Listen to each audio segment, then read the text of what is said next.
when I opened the conference, I was primarily talking about buildings, and I wanted to this time expand it a little bit around cities and also technology and trends, so taking a future look. And I spent a lot of time talking about 2020 as the year of perfect vision, and a point at which I think we're going to begin to be more clear as a civilization in terms of where we need to head. And I was also, by the way, very appreciative of seeing Greta's intro video, and that always makes me choke up when I've seen it a few times now, and it definitely affects me.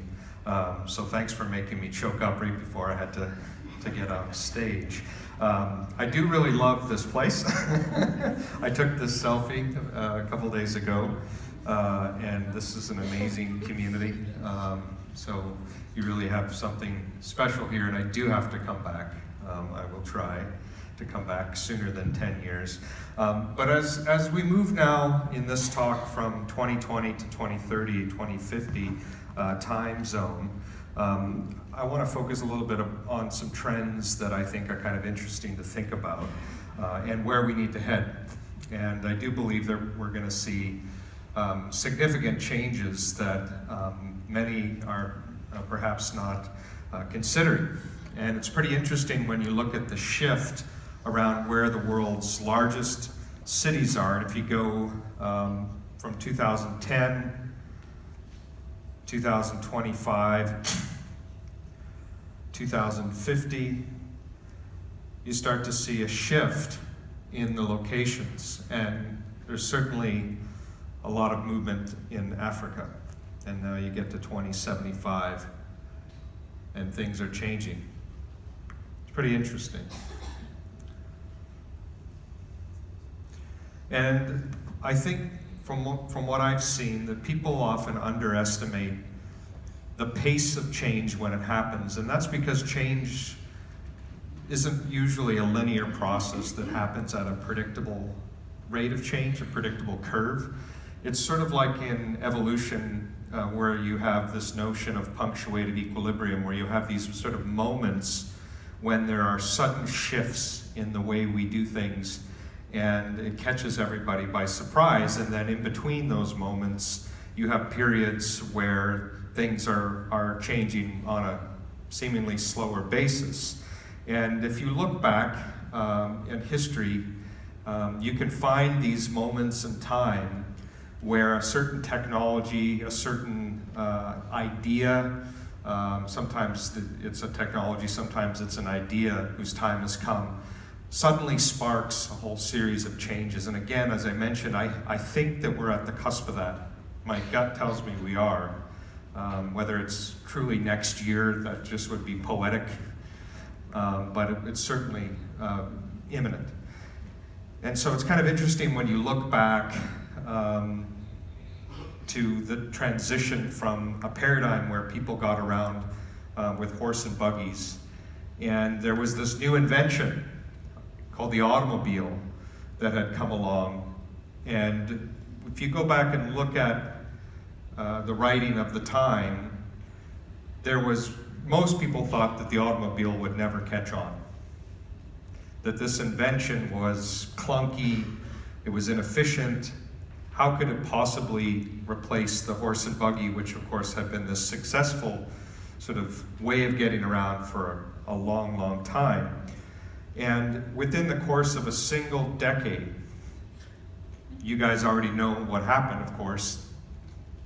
Horses were removed everywhere, and we suddenly had a new paradigm. And there was this is an interesting slide of this unique point. This is sort of like the 2019 moment when you had the old and new paradigms converging. Now the thing is, and you can probably understand this, especially if you are over the age of 30, and definitely if you're over the age of 40, which is most of you. I'm not going to guess names or guess ages with names here, but most of us here remember when we didn't have cell phones, right? And certainly they weren't computers. and phones came with cords attached to them. There was all sorts of change that happened on a technological side around that. But what's happening now, and the older you are, the more you feel this, is that the rate of the change of technology is also increasing at a rate that you can't barely keep up with. Does that make sense to you all? So it used to be you had these sort of moments of great change, and then there were these long periods between the next one. And now what we're seeing is these moments of change are happening quicker and quicker and quicker and quicker, to which we can barely keep up.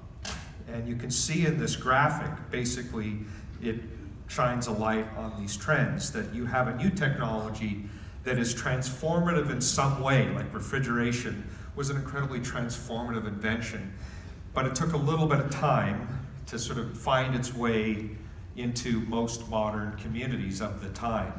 And then once it did, a whole bunch of things changed. And we've now seen how rapid the uptake of smartphones, for example, has been all around the world, and so on. And so these curves are straightening and becoming these steep cliffs. And when you think about this as well in terms of what it means for business and the changing nature of business, it used to be that you'd have a business empire that would easily be passed on for decades, because it was kind of this stable industry. And now more and more companies are finding themselves quickly outdated if they don't shift their planning, their resources to the new sort of paradigms of the day. And this is happening now at an increasing pace. And it's interesting looking at many of the companies in the United States that are some of the biggest in the world, how many of the ones that just a few years ago, if you had said this company would never go away, people would have believed you, and now they're going bankrupt and falling apart and disappearing, because their whole model of business is now obsolete. And so it's interesting when you just look at, for example, the most powerful, wealthy companies in the world. In the old paradigm used to be all the oil companies and the companies that produced fossil fuel energy, right? These were the behemoth companies around the world. And just in a few years, they're falling. The good thing is their influence falls with that as well.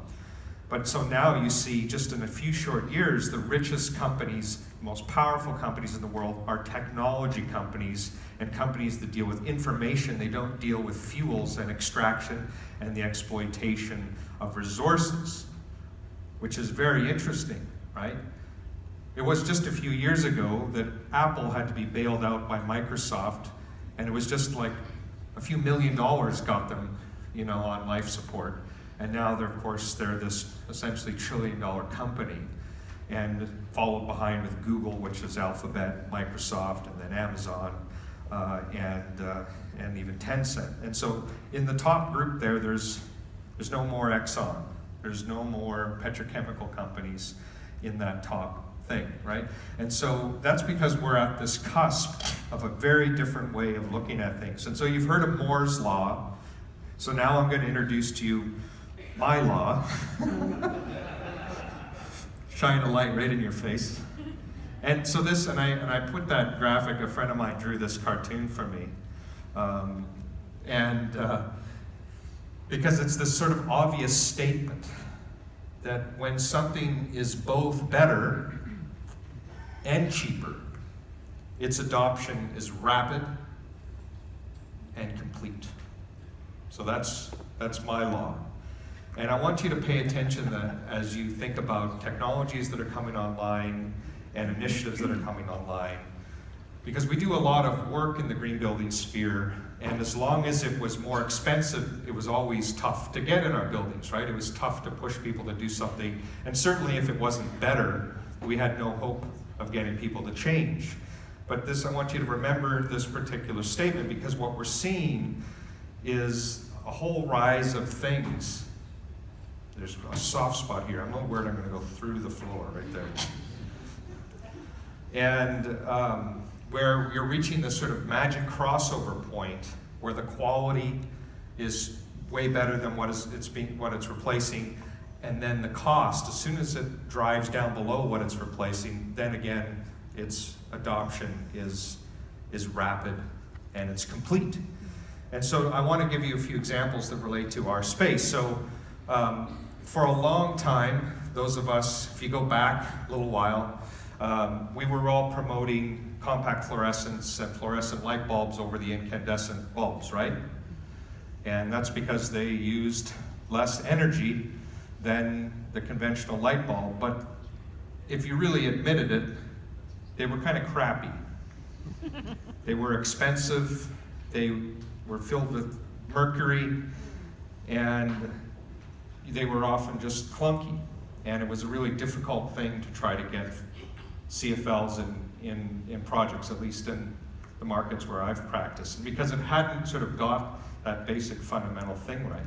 And when LED first came along, it was similar. But the technology evolved, and it reached this magic point where it was better and it was cheaper. And now you can't find the CFLs anywhere in the US and in Canada, and everything's LED suddenly, just like that. And so this is an example of that change, where our entire country has shifted in the span of just a few years in entire technology, which is interesting. It's the same with other things. Now, here's a different example. So Apple computers, and I use an Apple, I think they're wonderful technology, but they're expensive.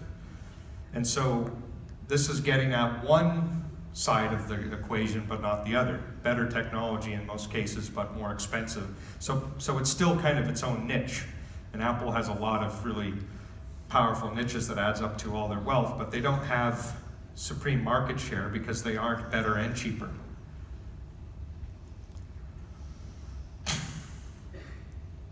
Let's look at electric cars and start to get into the city paradigm. So electric cars are at this interesting inflection point that also will have a shift in 2020. And I want to talk a little bit about that. So I've been following Tesla and supporting Tesla now for quite a few years, because I saw what Musk was trying to do, which was to change the system behind the way we moved around with cars. Now, of course, be the first to admit that it's better just not to use a car and to walk and use public transportation, but a large part of the world currently, of course, uses cars to get around. And what he wanted to do was to change the system.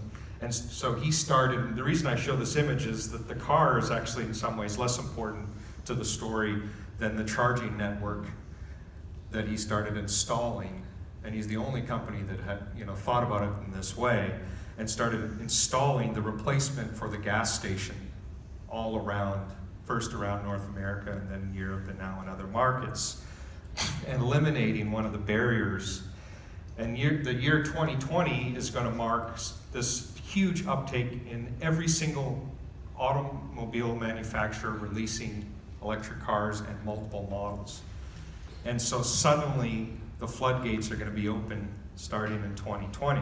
Now, if you look at the arc of the electric car, I was an early adopter. This is actually a car that I owned. And it was a one-seater jelly bean that you climbed into. And I owned it when I lived in this city in the Midwest, and the city had more of these sort of pickup trucks and cowboys, and people thought I was really nuts when I drove around in this thing. And it was kind of like the compact fluorescent light bulb, It was greener, but it was kind of clunky and strange. And if you look at the arc of the electric car, there's this documentary in the 1990s, Who Killed the Electric Car? Have any of you seen this? And it looks at General Motors and how they basically buried this whole technology because they were in bed with the fossil fuel companies, and they didn't want to let electric cars into the system. And so many of the first electric cars were in fact kind of weird, like my Sparrow. Expensive, bad range, they weren't very good. And I spent more time getting this car in and out of the mechanic shop because it kept breaking down on me. And running out of range. I actually ran out of range one day, and I had to take a 100-foot extension cord and knock on a stranger's door and beg for them to let me plug into their wall, which they did. And then I awkwardly had to wait an hour with them while my car charged. And so it really wasn't kind of what we're talking about right now. And then Tesla came along, and Elon Musk basically said, what are all the barriers?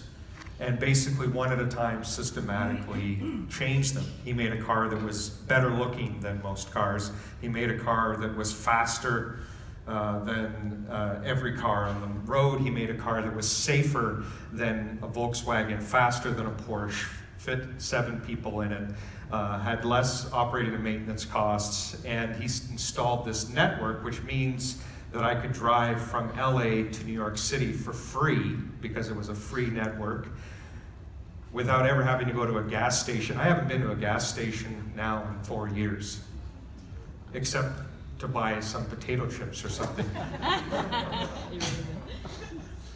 And so then other companies started getting into the act, and you have the Leaf. The problem with the Tesla, of course, is it's bloody expensive, right? So it doesn't fit the equation yet. So it was better. And having driven just about every car type out there, the Tesla is about 10 times better than the next car, in my opinion. And I don't own any stock in Tesla. I'm not trying to sell you on their company in that way. Then the Leaf comes along, and it was cheaper than a lot of other cars, but it was not quite as sexy. But 2020 is the year when all of this, I think, begins to change.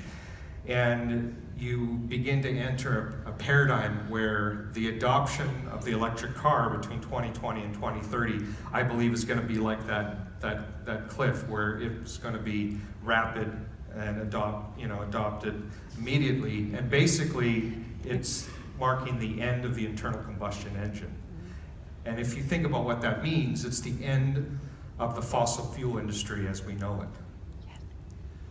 Because the change is going to become so rapid that the petroleum industry is going to collapse, which is a pretty interesting thing to think about. Now you pair that up with solar energy, and things do start to get interesting.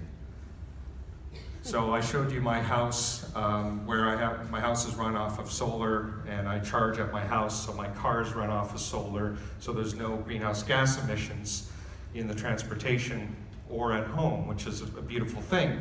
But solar has taken its own arc, and it's been a slow arc, but it's starting to rapidly change, as many of you know. And it is truly kicking fossil fuels in the ass as well, as you can see. And if you look at the arc of the solar panels, when they started out, they were also expensive, they were clunky, they were inefficient, they certainly didn't look like the solar panels in the image. By the 1990s to 2010, still very expensive, but a bit more elegant, moderately efficient. And when I was, of course, practicing in this period, it was still very, very tough to get solar on projects. Even with clients that had tons of money, they looked at it and said, well, is it really a good investment? Do I really need to do this? Energy's cheap. Solar panels are not cheap. Why do I want to do this? It was very difficult. And then between 2010 and 2020, you started to see this transition where it's now become the least expensive new energy infrastructure that you can put pretty much anywhere in the world now, and it's becoming more elegant. And we have now reached this point again that comes back to this 2020 point, from 2020 to 2030, where it's essentially game over for the entire coal industry, and the natural gas industry is next. And think about also what that means in terms of the geopolitical situation, in regional warfare, and a whole host of things. And just in the time that I have been practicing, and I'm not as old as some of you here, solar has tripled in efficiency and dropped in cost to 1/4 of installed price. And that change is also happening quicker. So the efficiency gains were slow from the 70s to the 80s to the 90s, and now they're getting faster, and the cost reduction was slow, and now it's sort of become, as more and more people buy solar and invest in it, the cost is dropping faster and faster based on demand, which is traditional economic supply and demand issues, and so it's only going to increase until the point we will have very soon. This is an artist's rendering of a reimagination of Paris powered only by the sun. And what I want you to think about, if you imagine now a paradigm where there is no internal combustion engines in our cities, where there is no coal plants and combustion happening, how clean and quiet it now becomes. And this is the interesting thing. As we watch Greta's message, we are going to live in a quieter world soon, where air pollution has essentially been fixed, with cleaner air than we've seen in 200 to 300 years. But we will have trashed the oceans, and we will have robbed the world of most of its life. It will be a quieter, easier to breathe, impoverished world. Isn't that interesting?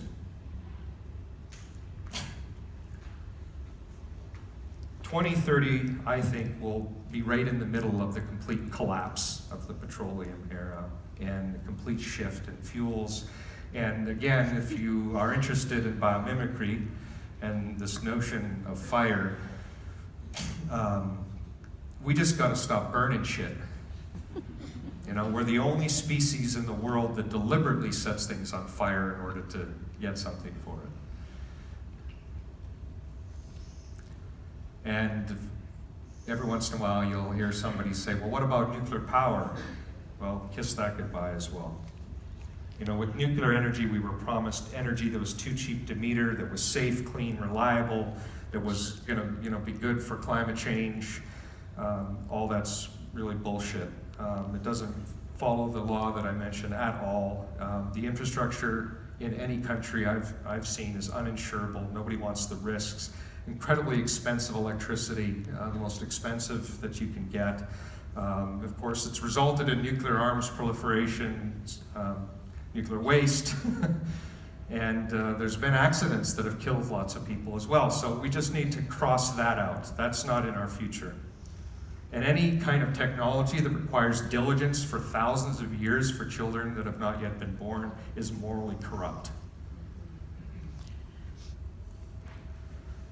And this trend that I'm mentioning has begun to really play out already in many countries in terms of transitioning rapidly to renewable energy, to electric cars, to the paradigm that I'm talking about, whether it's Denmark or Sweden, New Zealand. And these are countries, of course, that have both wealth and not great size. So they're first, which is understandable. And the United States should be first from an economic standpoint, but we have an idiot president and we have a corrupt system. Sorry, but it's true. Denmark. They may not, State Department may arrest me in the airport. I'm a little worried. And this whole paradigm is moving from, degradation to regeneration is the idea. Instead of depleting to creating living buildings and living products like we talked about in my first talk. And we get back to this sad reality that we do need to then focus our efforts on the life that remains. And that movie that Greta is in is right on the money. Is that we have to do everything we can to create the conditions conducive to life as fast as we can. Because what I'm saying is the energy side of the equation is going to take care of itself very soon. And the air pollution is going to take care of itself very soon, in my opinion. But what you can't do is bring back life that goes extinct. We can't bring it back. And this is where I want to make a call out. I'm sorry, I don't remember your name, the lovely presentation on play and children's cities. I believe completely in everything that you were talking about as well. The other thing that we can do, so many of you might be saying, this is, all this deep green stuff is interesting, but what can I do? And I do think one of the things that we have an obligation to do, in addition to doing everything we can to bring habitat and life back to our sites, our homes, our businesses, is make them also better places for our children to be. And so I was smiling when you were presenting because it fit perfectly in what I was going to talk about. I even have the same quote. Like, that's pretty cool.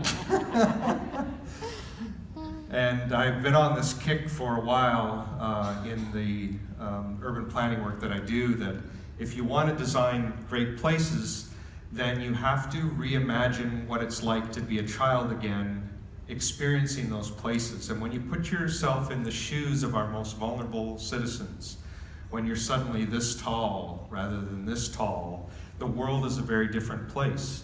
It's a much scarier place when you're not so big.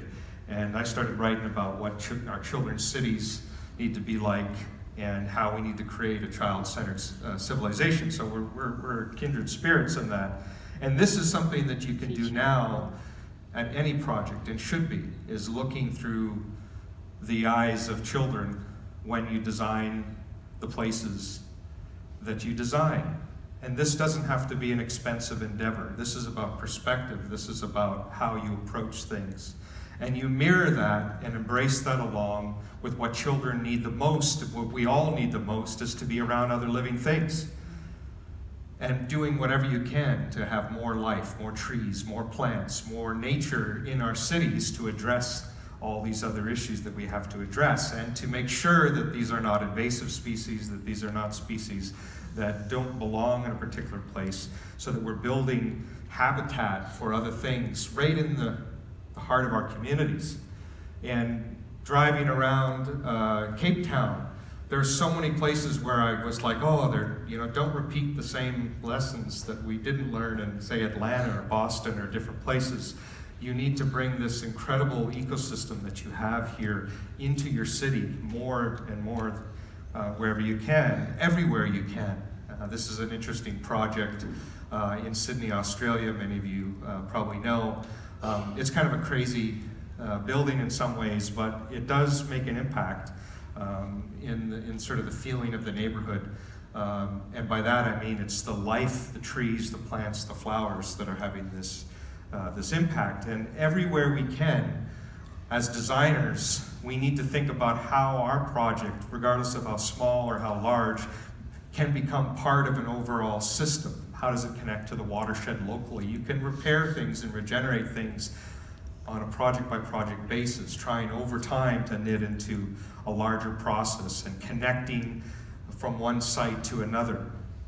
And ultimately, this is where we need to go with our entire infrastructure within cities and communities, is begin to sort of remove the asphalt and the concrete and the sort of life-deadening elements of our cities, and bringing back literally into our communities again the things that create the conditions for life that we need, that provide oxygen and clean the air even further, and allow these other species to coexist with us rather than to be apart from us. And then connecting children to those moments is where the magic happens. Because if you want to have a civilization that gives a damn enough about this planet, then you have to be exposed to nature at a young age. The secret to getting people to grow up to be passionate about what we're all passionate about is to spend time in nature. That's the secret. You all get that, I'm sure. And probably if you're here, it's because you spent some amount of time somewhere around trees, climbing them, or running through the fields, or interacting with other animals, whether it was pets dogs or horses or something else. And that kept that spark alive. And too many cities, you go back to the early slide that I showed with these sort of large cities, most of the people that are in those dots in that map have very few opportunities to be around nature now, in terms of healthy opportunities. When we literally need to be bringing this, nature back into then the communities where people reside. And not only that, but we need to bring our food systems back into our communities more actively as well, where children start to understand the connection between nutrients. If we really understood the connection with nutrients, we wouldn't shit in our water supply, as this gentleman was saying. I said it more clunky than he did, but... And then you begin to have what we need to get to, which is living communities, because ultimately living buildings are no good if they're not embedded within a wider living community, and that's the ultimate vision. Places that are filled with natural systems, where we grow our own food, where we have healed the broken nutrient loops, where we use only the energy of the sun for all of our energy needs, where we don't create waste, where we aren't surrounded by toxic chemicals, etc. And everything is part of a holistic integrated system. Materials, water, energy. This is the promise. And I remain hopeful because I know that this is all possible. We've done it. We've built buildings that operate like this. It's not theory. We're building campuses that can operate like this. And we're getting close to those sort of magic tipping points on a lot of these things where it's going to be cheaper and better, and then we win. We are going to win. Yes.